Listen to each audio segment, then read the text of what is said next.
রবমন্ডল, রবমন্ডল মানে কি? লবমন্ডল মানে লবমন্ডল? রবমন্ডল মানে তো আমরা জানি না কি রবমন্ডল মানে। আমার নাম।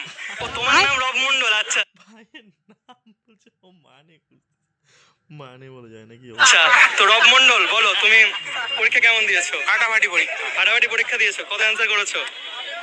25 নম্বর অ্যান্সার। 25?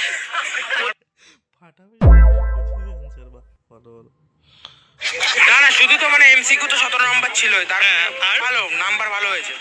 তা 25 অ্যান্সার দিয়েছো? না না, একদম না। এই বললে 25 দিয়েছো? না না, নাম্বার তো ভালো করেছি। পাবে কত? এখন দেখা যাক কত পাওয়া কি যায়। পাস করবে? হ্যাঁ, পাস করাবো, কনফিডেন্স। এই যে পরীক্ষার সময় সবাই, পরীক্ষা কেমন হয়েছে রে? খুব ভালো, নাম্বার কত? দেখা যাক, পরে এদেরকেই ফোন করবে আত্মীয়রা যে কত পেলি। হ্যাঁ বলবে পাইছি, কত পাইছি এটা বলা যাবে না, পাইছি পাস করছি ভালো নাম্বার। এই অবস্থা, এই এরকম পরীক্ষা হয়েছে ভাইয়ের। সঙ্গে পরীক্ষা দিয়েছি। আচ্ছা, ব্যাকরণ কি লিখেছো? ব্যাকরণ সব করেছো? ব্যাকরণ হ্যাঁ করেছি মোটামুটি। রচনা? মোটামুটি করেছি মোটামুটি। নিজে করেছো তো? হ্যাঁ, পাশে বন্ধু একটু হেল্প করে। ওর বন্ধু হেল্প করেছে? তো বন্ধু কেমন পরীক্ষা দিয়েছে? কই বন্ধু তোমার?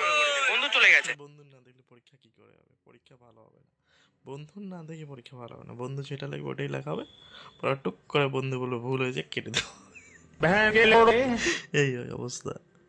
চলে গেছে, ঠিক আছে। পরের দিন ইংলিশ তো? হ্যাঁ, ইংলিশ। কেমন হবে রবমন্ডল? একদম ভালো। ভালো হবে, ঠিক আছে। বেস্ট অফ লাক, পাস করো। আর তোমার ভবিষ্যতে কি পরিকল্পনা, কি করবে? বিজনেস করাই। বিজনেস করবে? বাহ, খুবই ভালো একটা পরিকল্পনা। বেশ, দেখা যাবে পরে। ওই যে রাজুদের মধ্যে 3টে পরোটা শুরু করে দিয়েছে আর কি। এখন তো আমাদের ওয়েস্ট বেঙ্গল এটাই চলছে আর নাকি, তাই না? চাকরি বাকরি কথা বলে যাবে, চাকরি বাকরি নেই।